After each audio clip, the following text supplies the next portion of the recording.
ஞானானந்தமயம் தேவம் நிர்மலஸ்படிகாகிருதியும் ஆதாரம் சர்வ வித்யானாமய கிரீவம் உபாஸ்மகே. நமஸ்காரம்.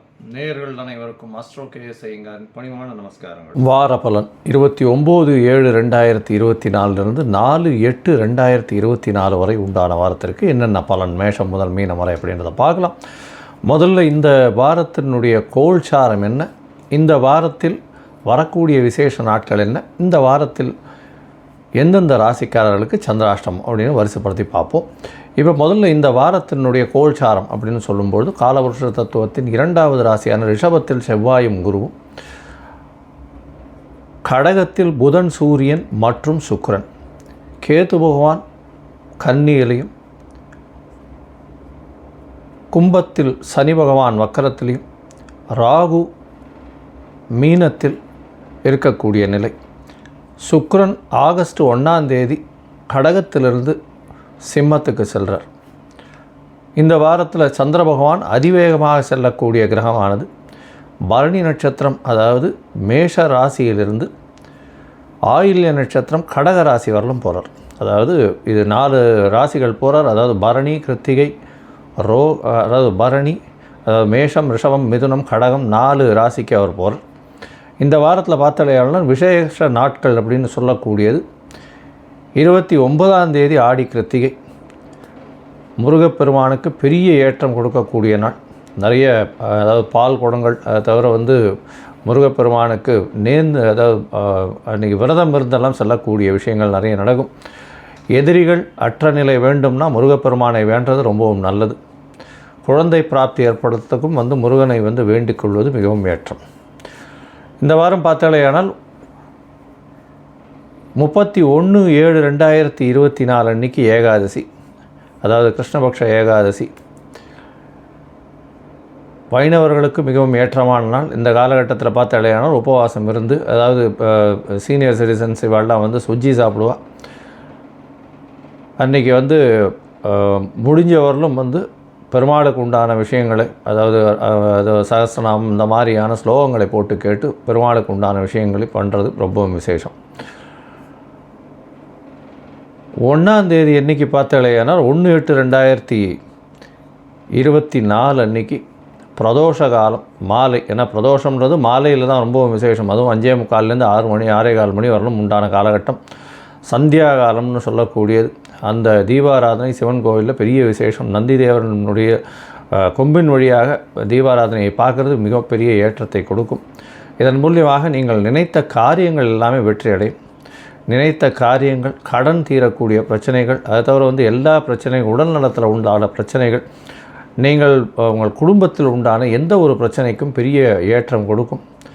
இந்த பிரதோஷ காலம் 1 வருஷ காலம் நீங்கள் பண்ணிங்களே ஆனால், அதாவது சாப்பிடாமல் உபவாசம் இருந்து பிரதோஷ தீபாராதனையை பார்த்துட்டு சாப்பிடும் பட்சத்தில் உங்களுக்கு ஏற்பட்ட கடனோ, உங்களுக்கு ஏற்பட்ட நோயோ, உங்களுக்கு ஏற்பட்ட எந்த ஒரு குடும்பத்தில் பிரச்சனைகளோ எல்லாமே விலகக்கூடிய வாய்ப்புகள் மிகவும் உண்டு.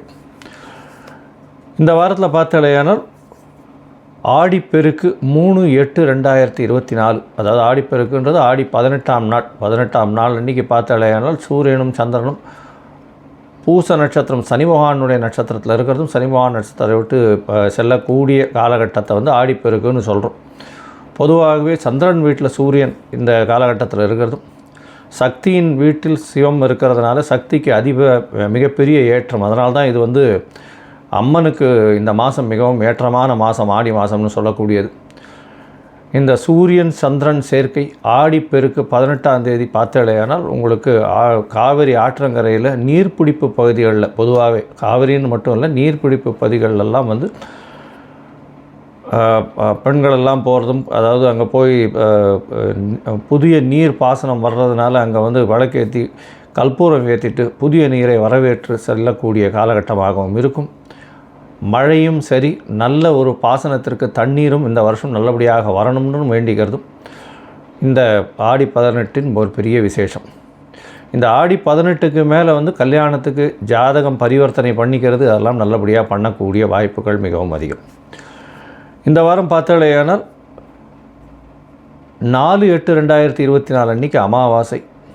ஆடி அமாவாசை பொதுவாகவே தட்சிணாயன புண்ணிய காலத்தில் வரக்கூடிய மிகப்பெரிய விஷயம். ஆடி அமாவாசைன்றது ஆடி மாதம், புரட்டாசி மாதம், தை மாதம், தை அமாவாசை, ஆடி அமாவாசையெல்லாம் மிகவும் ஏற்றமான விஷயம். பித்ருக்களுக்கு செய்யக்கூடிய கடமைகளில் ஒன்று. பண்ண வேண்டியது தாய் தந்தை இல்லாதவர்கள் கண்டிப்பாக இந்த கடமைகளை ஆற்ற வேண்டும் அப்படின்றத சொல்கிறோம்.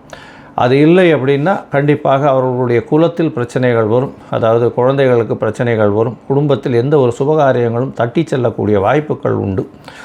எல்லா சுபகாரியமும் கைகிட்ட வந்து தட்டி போயிட்டே இருக்கும். இந்த மாதிரி பித்ருக்களுக்கு உண்டான காரியங்களோ பித்ருக்களுக்கு உண்டான கடமைகளில் செய்யாமல் இருப்பீர்களேயானால் கண்டிப்பாக இந்த மாதிரியான பிரச்சனைகள் வரும். இந்த வாரம் பார்த்தாலே எந்தெந்த ராசிக்கு சந்திராஷ்டமம் அப்படின்னு பார்க்கும்பொழுது கன்னி, துலாம், விருச்சிகம், தனுசு இந்த 4 ராசிக்காரர்களுக்கு சந்திராஷ்டமம் இருக்குது. சந்திராஷ்டமம்னா உங்களுடைய பிறந்த ராசியிலிருந்து 8ஆம் ராசி, அதாவது 8ஆம் ராசியில் சந்திர பகவான் மறையக்கூடிய காலம். இந்த காலகட்டத்தில் புதிய முயற்சி வேண்டாம், வெளியூர் வெளிமாநில பிரயாணம் வேண்டாம்னு சொல்கிறோம். ஒருவேளை பண்ண வேண்டிய கட்டாயம் இருந்தது ஏனால் அருகில் இருக்கக்கூடிய கோசாலையில் சென்று இந்த கோசாலைக்கு போய் பசுமாட்டுக்கு உங்களால் முடிஞ்ச ஒரு அகத்திக்கீரை கட்டு வாங்கி கொடுக்கறதன் மூலியமாக சந்திராஷ்டமத்தின் தாக்கம் நிச்சயமாக குறையும். சரி, இந்த வாரம் மேஷம் முதல் மீனம் வரை 29/7/2024 4/8/2024 வரை உண்டான காலகட்டம் எப்படி இருக்குன்றதை பார்க்கலாம். அதற்கு முன்னாடி என்னுடைய மொபைல் நம்பர் கீழே ஸ்க்ராலிங்கில் வந்துட்டுருக்கோம். உங்களுக்கு அஸ்ட்ராலஜிக்கல் கன்சல்ட் தேவைப்பட்டு தான் எனக்கு ஒரு ஃபோன் பண்ணுங்க. உங்களுடைய date, time, place of birth, உங்களுடைய நேம், பேரண்ட்ஸ் நேம் இது எல்லாம் கொடுங்க. முதல்ல ஜாதகத்தை போட்டு சந்தி இருக்கான்னு பார்க்குறேன். பாத சந்தி, நட்சத்திர சந்தி, அதை தவிர லக்ன சந்தி இருக்கா, அதை தவிர ராகு கேத்துவோட சம்பந்தம் இருக்கா கிரகங்களுக்கு, இது எல்லாத்தையும் பார்த்துட்டு உங்களுடைய ஜாதகத்தை போடுறேன். என்னுடைய கட்டணம் என்னன்னு தெளிவுபடுத்துகிறேன். என்னுடைய கட்டணத்தை அனுப்புங்க. உங்களுக்கு அப்பாயின்மெண்ட் தரேன் 2-3 டேஸில். இந்த அப்பாயின்மெண்ட் மூலமாக உங்களுடைய பிரச்சனைகள் என்ன அப்படின்றத பார்த்து அதற்குண்டான ஒரு எளிய பரிகாரம் என்ன அப்படின்றத சொல்கிறேன். சரி, இப்போ மேஷம் முதல் மீனம் வரை 29/7/2024 4/8/2024 வரை உண்டான நாட்கள் எப்படி இருக்குன்னு பார்க்கலாம். கன்னி, உத்தரம், ஹஸ்தம், சித்திரை இந்த 3 நட்சத்திரம் 9 பாதங்களை கொண்ட ராசி. ராசியின் அதிபதி புத பகவான் ராசிக்கு 11ஆம் இடத்துல இருக்கிறது விசேஷம். உங்களுடைய ராசிக்கு 12ஆம் அதிபதியும் 11ஆம் இடத்துல இருக்கார். பெரிய ஏற்றம். 11ஆம் இடம் வலுப்பெற்று போயிருக்கு. குடும்பாதிபதினு சொல்லக்கூடிய 2ஆம் அதிபதி, தனஸ்தானாதிபதி அவரும் 11ஆம் இடத்துல இருக்கிறது பெரிய விசேஷம்.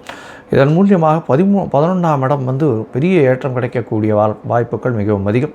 11ஆம் இடத்துல ராசிநாதன் இருக்கிறதுனால எந்த விஷயங்களும் நீங்கள் நினைத்த காரியங்கள் நினைத்த மாத்திரத்தில் நினைத்த இடத்தில் நிச்சயமாக நிறைவேறக்கூடிய காலகட்டமாக இந்த கன்னியா ராசிக்காரர்கள் அமைகிறது. 11ஆம் இடம் வலுப்பெற்று போயிருக்கு. 11ஆம் இடத்துல பார்த்தாலேயானால் புதன், சூரியன், சுக்கிரன் 3 கிரகங்கள் நல்ல ஒரு ஏற்றம் கிடைக்கக்கூடிய காலகட்டமாக இருக்குது. 9-10 அதிபதிகள் 11ஆம் இடத்துல இருக்கிறது பெரிய விசேஷம்.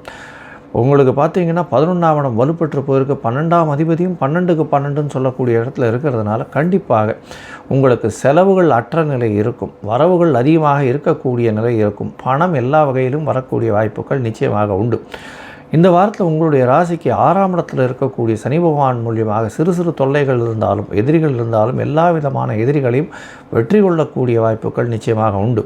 உங்களுடைய ராசிக்கு பார்த்தாலேயானால் 6ஆம் இடம் வலுப்பெற்று போயிருக்கிறதுனால ஆட்சி பெற்ற சனி பகவான் இருக்கிறதுனாலையும் வக்கரகதியில் இருக்கிறதுனாலையும் கண்டிப்பாக புதிய வேலை மாற்றங்கள், புதிய வேலையில் மாற்றங்கள் நிச்சயமாக இருக்கக்கூடிய வாய்ப்புகள் உண்டு. எதிர்பாலினத்தவர் மூலியமாக சிறு சிறு தொல்லைகள் வந்தாலும் பெரிய ஏற்றம் கிடைக்கக்கூடிய காலகட்டம். நண்பர்கள் மூலியமாக சிறு தொல்லைகள் இருக்கும், இருந்தாலும் அவர்கள் மூலியமாக ஆதாயம் உண்டு. உங்களுடைய ராசிக்கு 7ஆம் இடத்துல ராகு பகவான் இருக்கிறதுனால பார்ட்னர்ஷிப் பிஸ்னஸில் திடீர் பணம் வரக்கூடிய வாய்ப்புகள் நிச்சயமாக உண்டு. ராசிக்கு 10ஆம் அதிபதியும் 11ஆம் இடத்துல இருக்கிறதுனால தொழிலில் அபரிமிதமான ஏற்றம் இருக்கக்கூடிய காலகட்டமாக அமைகிறது. 9ஆம் இடத்தில் 2 கிரகங்கள் 8, 9, 8ஆம் இடத்தின் அதிபதியும் சேர்ந்து இருக்கார். 3, 8இன் அதிபதியான செவ்வாய் பகவானும் சேர்ந்து 9ஆம் இடத்துல இருக்கிறது பெரிய விசேஷம். குருமங்கள யோகம் இருக்கக்கூடிய காலகட்டமாக இருக்குது. இந்த வாரத்தில் உங்களுடைய முயற்சிகள் எல்லாமே வெற்றி பெறக்கூடிய வாய்ப்புகள் நிச்சயமாக இருக்கும். இந்த வாரத்தில் பார்த்தாலேயானால் அதாவது 29/7/2024 4/8/2024 வரை உண்டான வாரத்தில் சந்திர பகவான் உங்களுடைய ராசிக்கு 8ஆம் இடத்துல இந்த வாரத்தை ஆரம்பிக்கிறார். 29ஆம் தேதி மாலை ஒரு 8:30 மணி வரலும் சந்திர பகவான் சந்திராஷ்டம காலகட்டமாக இருக்கும். இந்த காலகட்டத்தில் புதிய முயற்சிகள் வேண்டாம், யாருக்கும் ஜாமீன் கையெழுத்து போடாதீங்க, தேவையில்லாத காசிப்ஸ் பண்ணாதீங்க, பொறுமையாக இருக்கிறது ரொம்பவும் நல்லது. உங்களுடைய ராசிக்கு 9ஆம் இடத்துல சந்திர பகவான் போகிறார். சந்திர மங்கள யோகம் அமையிறது. சந்திரனோடு சேர்ந்து குரு இருக்கிறதுனால குரு சந்திர யோகம், கஜகேசரி யோகம் அமையிறது. அதாவது குரு சந்திர யோகம் அமையிறது. பெரிய ஏற்றமான காலகட்டமாக அமைய போகிறது. 9ஆம் இடம் வலுப்பெற்று போகிறது. தந்தையின் மூலியமாக நல்ல ஒரு ஏற்றம் கிடைக்கக்கூடிய காலகட்டம். பொருள் வரவு பெரிய ஏற்றத்தை கொடுக்கக்கூடிய காலகட்டம். மூத்த சகோதர சகோதரிகள் மூலியமாக நல்ல ஒரு ஏற்றம் இருக்கக்கூடிய காலகட்டமாக அமைய போகிறது. உங்களுடைய ராசிக்கு 10ஆம் இடத்துல சந்திர பகவான் போகிறார். இது 1ஆம் தேதி, அதாவது 1ஆம் தேதி இரவு, 1ஆம் தேதி அதிகாலை ஒரு 12:30 மணியிலிருந்து 3ஆம் தேதி அன்னைக்கு காலை ஒரு 7:30 மணி வரலும் இருக்கக்கூடிய காலகட்டத்தில் சந்திர பகவான் உங்களுடைய ராசிக்கு 10ஆம் இடத்துல இருக்கார். 10-11 பரிவர்த்தனை யோகம் பெறுறது. பெரிய ஏற்றம், தொழிலில் பெரிய மாறுதல்கள் வரும். அபரிமிதமான ஏற்றம் இருக்கும். ஐடி ப்ரொஃபஷனில் இருக்கவர்களுக்கெல்லாம் பெரிய ஏற்றம் கிடைக்கக்கூடிய காலகட்டம். பாட்டு, அதாவது வாய்ப்பாட்டு பாடுறவங்க, அதாவது இன்ஸ்ட்ருமெண்டல் மியூசிக்கில் இருக்கிறவங்க, கம்ப்யூட்டர் கிராஃபிக்ஸு, அதை தவிர ஆர்ட் டைரக்டர்ஸு, இவாளுக்கெல்லாம் பெரிய ஏற்றம் கிடைக்கக்கூடிய காலகட்டமாக இந்த வாரம் அமைய போகிறது. இந்த வாரத்தில் உங்களுடைய ராசிக்கு 10ஆம் இடத்துல இருக்கக்கூடிய சந்திர பகவான் பரிவர்த்தனை யோகத்தில் இருக்கார். அதற்கு பிறகு அவரும் 11ஆம் இடத்துல வரார். சூரியனும் சந்திரனும் 11ஆம் இடத்துல வரக்கூடிய காலகட்டம் 3ஆம் தேதி காலை ஒரு 7:30 மணியிலிருந்து 5ஆம் தேதி மாலை ஒரு 4:30 மணி வரலும் இருக்கக்கூடிய காலகட்டம். இந்த காலகட்டத்தில் பார்த்தாலேயானால் நீங்கள் நினைத்த காரியங்கள் நடக்கும். நினைத்தது எல்லாமே வெற்றியாக வரும். மூத்த சகோதர சகோதரிகள் மூலியமாக நல்ல ஒரு ஏற்றம் கிடைக்கும். தந்தையின் பொருள், அதாவது தந்தையினுடைய சொத்துக்கள் வரக்கூடிய வாய்ப்புகள் நிச்சயமாக உண்டு. தொழிலில் அபிவிருத்தி ஏற்படும். தொழிலில் மிகப்பெரிய லாபம் கிடைக்கக்கூடிய காலகட்டம். படிக்கக்கூடிய மாணவர்கள் வெளிநாடு சென்று படிக்கக்கூடிய வாய்ப்புகள் இந்த வாரம் கிடைக்க போகிறது. இந்த வாரத்தில் பார்த்தாலேயானால் நீங்கள் அருகில் இருக்கக்கூடிய, அதாவது வரதராஜ பெருமாள் கோயில் போட்டு ஒரு துளசி மாலை போட்டு வாங்க. துளசி மாலை போடுறதன் மூலியமாக ஒரு நல்ல ஏற்றம் கிடைக்கும். இந்த வாரத்தில் அருகில் இருக்கக்கூடிய அம்மன் கோயிலுக்கு போயிட்டு வாங்க. ஏன்னா ஆடி மாதம் வேறு, அம்மன் கோயிலுக்கு போயிட்டு வாங்க. அங்கே உங்களால் முடிஞ்ச ஒரு மஞ்சள் வஸ்திரம் தானம் கொடுத்துட்டு வர்றதன் மூலியமாக எல்லா விதமான பிரச்சனைகளுக்கும் ஒரு நல்ல ஏற்றம் கிடைக்கக்கூடிய காலகட்டமாக இந்த வாரம் அமைய போகிறது. லோகா சமஸ்தா சுகினோ பவந்து. நன்றி, நமஸ்கார். Astro KS Iyengar YouTube channel பார்த்தமைக்கு நன்றிகள். மேலும் இது போன்ற ஆன்மீக ஜோதிஷ தகவல்கள் உங்களை வந்து அடைய astro KS Iyengar YouTube channel subscribe செய்யவும், பெல் ஐக்கானை மறக்காமல் அழுத்தவும். நன்றி, வணக்கம்.